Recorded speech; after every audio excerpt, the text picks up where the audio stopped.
Ordun dürlü uğurları boyunca yaşların giyinerim devranırılmağı şanlı sinirlerin davarlarına otkoşuya.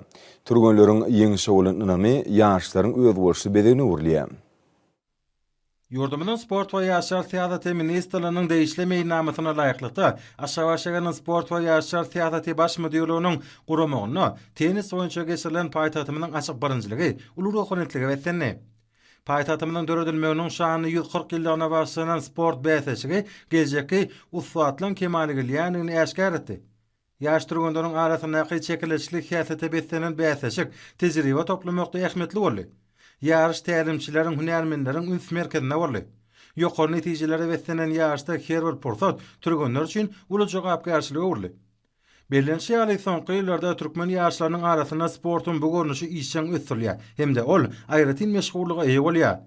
Mehriman Akademiyanyň belleşi ýaly sport ählumumy parahatçylygy, döwletleriň hemde halklaryň arasyndaky dostluk gatnaşyklaryny we netijeli hyzmatdaşlygy putulandyrymagyň möhüm şerti bolup durýar.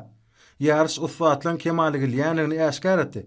Sportun sagdyn jemeti kemale getirmekde, ýokary netijeleri gadanmakda ähmetli orny eýilýänyny durmuş aýdyn görkezýär.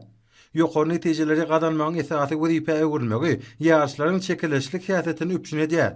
Oýunlar uswatlar ýüze çykarmagy mümkinçilik berýär. Turgunlaryň maksady her bir oýunda ýeňiş gadanmakdan ibaratdyr.